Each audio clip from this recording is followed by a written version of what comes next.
ಈ ಸ್ವೀಟನ್ನ ಬಾಯಲ್ಲಿಟ್ರೆ ಹಾಗೆ ಕರಗೋಗುತ್ತೆ.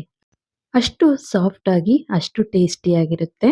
Hi, hello ಎಲ್ಲರಿಗೂ ನಮಸ್ಕಾರ. ಜ್ಯೋತಿ ಪಾಕಶಾಲೆಗೆ ತಮ್ಮೆಲ್ಲರಿಗೂ ಸ್ವಾಗತ. ಹೊಸದಾಗಿ ನಮ್ಮ ಕುಕಿಂಗ್ ವಿಡಿಯೋಸ್ ನೋಡ್ತಿದ್ದಲ್ಲಿ ಪ್ಲೀಸ್ ಸಬ್ಸ್ಕ್ರೈಬ್ ಮಾಡ್ಕೊಳ್ಳಿ. ಈ ರೆಸಿಪಿ ಇಷ್ಟ ಆದಲ್ಲಿ ಒಂದು ಲೈಕ್ ಮಾಡಿ.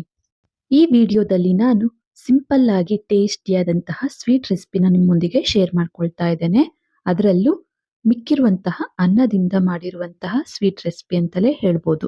ರಾತ್ರಿ ಅನ್ನ ಮಿಕ್ಕಾಗ ನಾವು ಒಗ್ಗರಣೆನ ಮಾಡ್ಕೊಳ್ತೇವೆ, ಇಲ್ಲಾಂದ್ರೆ ವಡೆ ತರ ಮಾಡ್ಕೊಳ್ತೇವೆ. ಆದ್ರೆ ಈ ರೀತಿ ಸ್ವೀಟ್ ರೆಸಿಪಿನ ಒಮ್ಮೆ ಟ್ರೈ ಮಾಡಿ. ಮತ್ತೆ ಬೇಕು ಅಂತಲೇ ಅನ್ನ ಹೆಚ್ಚಾಗಿ ಮಾಡಿ ಈ ಸ್ವೀಟ್ ರೆಸಿಪಿನ ಮಾಡ್ಕೋಬೇಕಾಗುತ್ತೆ. ಅಷ್ಟು ಟೇಸ್ಟಿಯಾಗಿರುತ್ತೆ, ಹಾಗೇನೆ ಅಷ್ಟು ಸಿಂಪಲ್ ಆಗಿ ಈ ಸ್ವೀಟ್ ರೆಸಿಪಿನ ಮಾಡ್ಕೊಳ್ಬೋದು.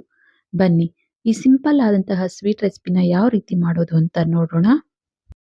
ನಾನಿಲ್ಲಿ ಮೊದಲಿಗೆ 1 ಬಟ್ಲ ಆಗುವಷ್ಟು ಅನ್ನನ ತೆಗೆದುಕೊಂಡಿದ್ದೇನೆ. ನಾನಿಲ್ಲಿ ರಾತ್ರಿ ಮಾಡಿರುವಂತಹ ಅನ್ನನೇ ತೆಗೆದುಕೊಂಡಿದ್ದೇನೆ. ಬಿಸಿ ಇರುವಂತಹ ಅನ್ನದಲ್ಲಾದ್ರೂ ಈ ರೆಸಿಪಿನ ಮಾಡ್ಕೊಳ್ಬೋದು, ಅಥವಾ ಈ ರೀತಿ ಮಿಕ್ಕಂತಹ ಅನ್ನದಲ್ಲಾದ್ರೂ ಈ ಸ್ವೀಟ್ ರೆಸಿಪಿನ ಮಾಡ್ಕೊಳ್ಬೋದು. ಈ 1 ಬಟ್ಲಾಗುವಷ್ಟು ಅನ್ನನ ಮಿಕ್ಸಿ ಜಾರಿಗೆ ಹಾಕೊಳ್ತೇನೆ. ನಂತರ ಅದೇ ಮಿಕ್ಸಿ ಜಾರಿಗೆ ನಾನಿಲ್ಲಿ 2 ಟೇಬಲ್ ಸ್ಪೂನ್ ಆಗುವಷ್ಟು ಕಾರ್ನ್ ಫ್ಲೋರ್ ಅನ್ನ ಹಾಕೊಳ್ತಾ ಇದ್ದೇನೆ. ನಾನಿಲ್ಲಿ 1 ಬಟ್ಲಿಗೆ 2 ಟೇಬಲ್ ಸ್ಪೂನ್ ಆಗುವಷ್ಟು ಕಾರ್ನ್ ಫ್ಲೋರ್ ಅನ್ನ ಹಾಕೊಂಡಿದ್ದೇನೆ. ನಂತರ ಯಾವ ಬಟ್ಲಲ್ಲಿ ಅನ್ನ ತೆಗೆದುಕೊಂಡಿದ್ನೋ ಅದೇ ಬಟ್ಲಲ್ಲಿ 1 ಬಟ್ಲ್ ಫುಲ್ ಆಗುವಷ್ಟು ನೀರನ್ನ ಈ ಮಿಕ್ಸಿ ಜಾರಿಗೆ ಹಾಕೊಳ್ಬೇಕಾಗುತ್ತೆ. ಈಗ ಇದನ್ನ ಆದಷ್ಟು ನುಣ್ಣಗೆ ರುಬ್ಕೋಬೇಕು. ನೋಡಿ, ನಾನಿಲ್ಲಿ ತೋರಿಸ್ತಾ ಇದ್ದೇನೆ. ಸ್ವಲ್ಪನೂ ಅನ್ನದ ಅಗಳು ಇಲ್ಲದೆ ಇರೋ ರೀತಿ ನೈಸ್ ಆಗಿ ಇದನ್ನ ರುಬ್ಕೋಬೇಕಾಗುತ್ತೆ. ನೋಡ್ಬೋದು, ಈ ರೀತಿ ಫುಲ್ ನೈಸ್ ಆಗಿ ರುಬ್ಬಿ ಈ ಅನ್ನದ ಪೇಸ್ಟ್ ಅನ್ನ ತೆಗೆದುಕೊಳ್ಬೇಕು. ಈಗ ಇದನ್ನ ಸೈಡ್ಗೆ ತೆಗೆದಿಡ್ತೇನೆ. ನಂತರ ಗ್ಯಾಸ್ ಮೇಲೆ ಬಾಣಲೆನ ಇಟ್ಟು ಗ್ಯಾಸ್ ಹಚ್ಕೊಳ್ತೇನೆ.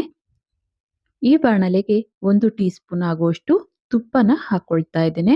ಈ ತುಪ್ಪ ಚೆನ್ನಾಗಿ ಮೆಲ್ಟ್ ಆಗಬೇಕು. ನೋಡಿ, ತುಪ್ಪ ಚೆನ್ನಾಗಿ ಮೆಲ್ಟ್ ಆಗಿದೆ. ಲೈಟ್ ಆಗಿ ಬಿಸಿ ಆದ ನಂತರ ಈಗ ಇದಕ್ಕೆ ನಾವು ರುಬ್ಬಿರುವಂತಹ ಅನ್ನದ ಪೇಸ್ಟ್ ಅನ್ನ ಸೇರಿಸ್ಕೋಬೇಕು. ಗ್ಯಾಸ್ ಅನ್ನ ಲೋ ಫ್ಲೇಮ್ ಅಲ್ಲಿ ಇಟ್ಟು ಈ ಪೇಸ್ಟ್ ಅನ್ನ ಸೇರಿಸಿ ಕೈ ಬಿಡದೇನೆ ಇದನ್ನ ಚೆನ್ನಾಗಿ ಮಿಕ್ಸ್ ಮಾಡಬೇಕಾಗುತ್ತೆ. ನಾವಿಲ್ಲಿ ಕಾರ್ನ್ ಫ್ಲೋರ್ ಅನ್ನ ಸೇರಿಸಿರೋದ್ರಿಂದ ಕೈ ಬಿಟ್ವಿ ಅಂದಲ್ಲಿ ಗಂಟಾಗೋ ಚಾನ್ಸ್ ಇರುತ್ತೆ. ಹಾಗಾಗಿ ಕೈ ಬಿಡದೇನೆ ಇದು ಕುದಿ ಬರೋವರೆಗೂ ಈ ರೀತಿ ಮಿಕ್ಸ್ ಮಾಡ್ತಾ ಕುದಿಸ್ಕೊಳ್ಬೇಕು. ತುಂಬಾನೇ ಸಿಂಪಲ್ ಆಗಿ ನಾವು ಈ ರೆಸಿಪಿನ ಮಾಡ್ಕೊಳ್ಬೋದು. ಮಕ್ಕಳಿಗೆ ಅಥವಾ ದೊಡ್ಡವ್ರಿಗೆ ಈ ರೀತಿ ಮಾಡಿಕೊಟ್ರೆ ತುಂಬಾನೇ ಇಷ್ಟಪಟ್ಟು ತಿಂತಾರೆ. ಮನೆ ಮಂದಿಗೆ ಅನ್ನ ಮಿಕ್ಕಾಗ ಈ ರೀತಿ ಮಾಡಿಕೊಟ್ವಿ ಅಂದಲ್ಲಿ ನಿಮ್ಮನ್ನ ಮೆಚ್ಕೊಳ್ತಾರೆ.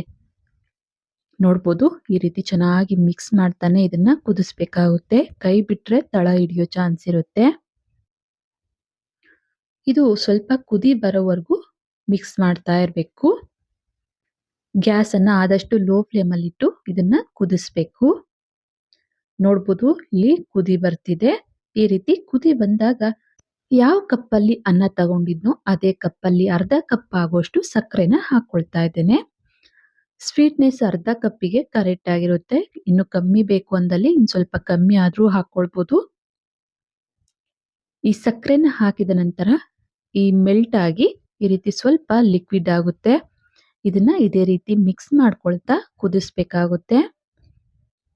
ಈ ಮಿಶ್ರಣ ಸ್ವಲ್ಪ ಗಟ್ಟಿಯಾಗಬೇಕು, ಹಾಗೇನೆ ಕಡಾಯಿ ಗಂಟದೇನೆ ಸಪರೇಟ್ ಆಗಬೇಕು. ಅಲ್ಲಿವರೆಗೂ ಇದನ್ನ ಇದೇ ರೀತಿಯಾಗಿ ಮಿಕ್ಸ್ ಮಾಡ್ತಾ ಕುದಿಸ್ಬೇಕಾಗುತ್ತೆ.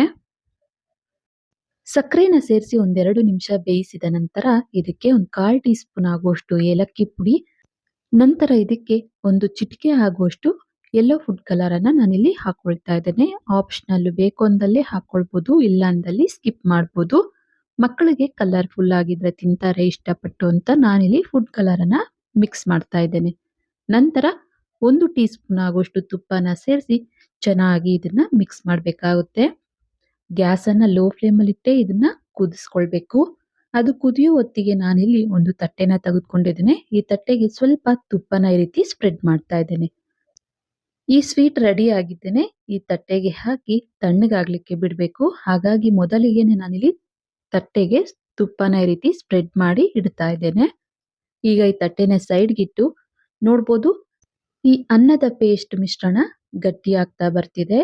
ಇದೇ ರೀತಿ ಮಿಕ್ಸ್ ಮಾಡ್ತಾ ಇದನ್ನ ಬೇಯಿಸ್ಕೊಳ್ಬೇಕಾಗುತ್ತೆ. ನಾವು ಅನ್ನ ಮಿಕ್ಕಾಗ ಮಾಮೂಲಿ ಅಂದ್ರೆ ಒಗ್ಗರಣೆ ಮಾಡ್ಕೊಳ್ತೇವೆ ಅಥವಾ ಮೊಸರನ್ನ, ವಡೆ ಅಂತ ಮಾಡ್ಕೊಳ್ತೇವೆ. ಆದ್ರೆ ಈ ರೀತಿ ಸ್ವೀಟ್ ರೆಸಿಪಿನ ಒಮ್ಮೆ ಟ್ರೈ ಮಾಡಿ ಮತ್ತೆ ಪದೇ ಪದೇ ಇದೇ ರೀತಿ ಮಾಡ್ಕೊಳ್ತೀರಾ.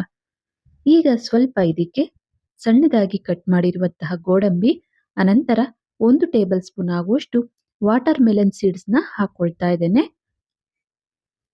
ಈ ರೀತಿ ಡ್ರೈ ಫ್ರೂಟ್ಸ್ ಅನ್ನ ಹಾಕೊಳ್ಳೋದ್ರಿಂದ ಆರೋಗ್ಯಕ್ಕೂ ತುಂಬಾನೇ ಒಳ್ಳೆಯದು. ಈ ಡ್ರೈ ಫ್ರೂಟ್ಸ್ ಅನ್ನು ಸೇರಿಸಿ ಚೆನ್ನಾಗಿ ಈ ರೀತಿಯಾಗಿ ಮಿಕ್ಸ್ ಮಾಡಬೇಕಾಗುತ್ತೆ. ನಮ್ಮ ಚಾನೆಲ್ನಲ್ಲಿ ಆಲ್ರೆಡಿ ಒಂದು ಅನ್ನದಿಂದ ಮಾಡಿರುವಂತಹ ಸ್ವೀಟ್ ರೆಸಿಪಿ ವಿಡಿಯೋನ ಅಪ್ಲೋಡ್ ಮಾಡಿದ್ದೇನೆ. ಬೇಕು ಅಂದಲ್ಲಿ ಚಾನೆಲ್ಗೆ ವಿಸಿಟ್ ಮಾಡಿ ಒಮ್ಮೆ ಚೆಕ್ ಮಾಡಿ. ಇಲ್ಲ ಅಂದಲ್ಲಿ ಡಿಸ್ಕ್ರಿಪ್ಷನ್ ಅಲ್ಲಿ ಲಿಂಕ್ ಕೊಟ್ಟಿರ್ತೀನಿ, ಒಮ್ಮೆ ಚೆಕ್ ಮಾಡಿ. ನೋಡ್ಬೋದು ಮಿಶ್ರಣ ಚೆನ್ನಾಗಿ ಗಟ್ಟಿಯಾಗಿದೆ, ಕಡಾಯಿ ಬಿಟ್ಟು ಸಪರೇಟ್ ಆಗ್ತಿದೆ.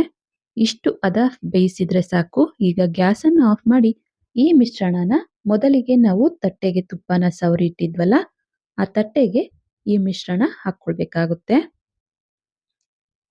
ಇನ್ನು ಜಾಸ್ತಿ ಗಟ್ಟಿ ಮಾಡ್ಕೊಳ್ಳಿಕ್ಕೆ ಹೋದ್ವಿ ಅಂದಲ್ಲಿ ಜಾಸ್ತಿ ತಳ ಹಿಡಿಯೋ ಚಾನ್ಸ್ ಇರುತ್ತೆ. ನಾವಿಲ್ಲಿ ಕಾರ್ನ್ ಫ್ಲೋರ್ ಹಾಕಿರೋದ್ರಿಂದ ಈ ಹದಕ್ಕೆ ಬೇಯಿಸ್ಕೊಂಡ್ರು ಸಾಕು. ಮಿಶ್ರಣ ಎಲ್ಲವನ್ನ ಈ ರೀತಿ ತಟ್ಟೆಗೆ ಸೇರಿಸಿ ಚೆನ್ನಾಗಿ ಇದನ್ನ ಈ ರೀತಿಯಾಗಿ ಸಮ ಮಾಡ್ಕೋಬೇಕಾಗುತ್ತೆ. ಈ ರೀತಿ ನಾವು ಬರ್ಫಿ ಟೈಪ್ ಆದ್ರೂ ಮಾಡ್ಕೊಳ್ಬಹುದು. ಇಲ್ಲ ಅಂದಲ್ಲಿ ಒಂದು ಬೌಲ್ಗೆ ಹಾಕಿ ಬೌಲ್ ಶೇಪ್ ಆದ್ರೂ ನಾವು ಈ ಸ್ವೀಟ್ ಅನ್ನ ಮಾಡ್ಕೊಳ್ಬಹುದು.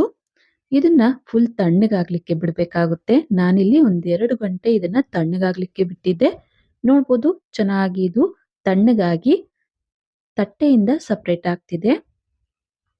ಈಗ ಇದನ್ನ ನಮ್ಗೆ ಯಾವ ಶೇಪಿಗೆ ಬೇಕೋ ಆ ಶೇಪಿಗೆ ಈಸಿಯಾಗಿ ಕಟ್ ಮಾಡ್ಕೊಳ್ಬಹುದು. ನೋಡ್ಬೋದು ನಾನಿಲ್ಲಿ ಮಾಮೂಲಿಯಾಗಿ ಬರ್ಫಿ ಟೈಪ್ ಅಲ್ಲಿ ಕಟ್ ಮಾಡ್ತಿದ್ದೇನೆ. ಈಗ ಕಟ್ ಮಾಡಿರುವಂತಹ ಈ ಸ್ವೀಟ್ ರೆಸಿಪಿನ ಒಂದು ಪ್ಲೇಟಿಗೆ ಸರ್ವ್ ಮಾಡ್ತೇನೆ. ನೋಡ್ಬೋದು ಅನ್ನದಿಂದ ಮಾಡಿರುವಂತಹ ಸ್ವೀಟ್ ರೆಸಿಪಿ ರೆಡಿಯಾಗಿದೆ. ತುಂಬಾನೇ ಟೇಸ್ಟಿಯಾಗಿ ತುಂಬಾನೇ ಚೆನ್ನಾಗಿ ಬಂದಿದೆ ಸ್ವೀಟ್ ರೆಸಿಪಿ. ನೋಡ್ಬೋದು ನಾನು ಇಲ್ಲಿ ಒಂದು ತೋರಿಸ್ತಾ ಇದ್ದೇನೆ ಎಷ್ಟು ಸಾಫ್ಟ್ ಆಗಿ ಎಷ್ಟು ಚೆನ್ನಾಗಿ ಬಂದಿದೆ ಅಂತ. ನೋಡ್ಲಿಕ್ಕೂ ಅಷ್ಟೇ ತಿನ್ಲಿಕ್ಕೂ ಅಷ್ಟೇ ತುಂಬಾನೇ ಚೆನ್ನಾಗಿ ಬಂದಿದೆ. ನೋಡಿದ್ರಲ್ಲ, ಮಿಕ್ಕಂತಹ ಅನ್ನದಿಂದ ಮಾಡಿರುವಂತಹ ಸ್ವೀಟ್ ರೆಸಿಪಿನ. ಈ ಸ್ವೀಟ್ ರೆಸಿಪಿ ವಿಡಿಯೋ ನಿಮಗೆ ಇಷ್ಟ ಆಗಿದೆ ಅನ್ಕೊಳ್ತೇನೆ. ಇಷ್ಟ ಆದಲ್ಲಿ ಈ ವಿಡಿಯೋಗೊಂದು ಲೈಕ್ ಮಾಡಿ, ಕಮೆಂಟ್ ಮಾಡಿ, ಶೇರ್ ಮಾಡಿ. ಇನ್ನು ಯಾರೆಲ್ಲ ಸಬ್ಸ್ಕ್ರೈಬ್ ಮಾಡ್ಕೊಳ್ದೆ ವಿಡಿಯೋ ನೋಡ್ತಿದ್ದಲ್ಲಿ ಪ್ಲೀಸ್ ಸಬ್ಸ್ಕ್ರೈಬ್ ಮಾಡ್ಕೊಳ್ಳಿ. ಧನ್ಯವಾದಗಳು.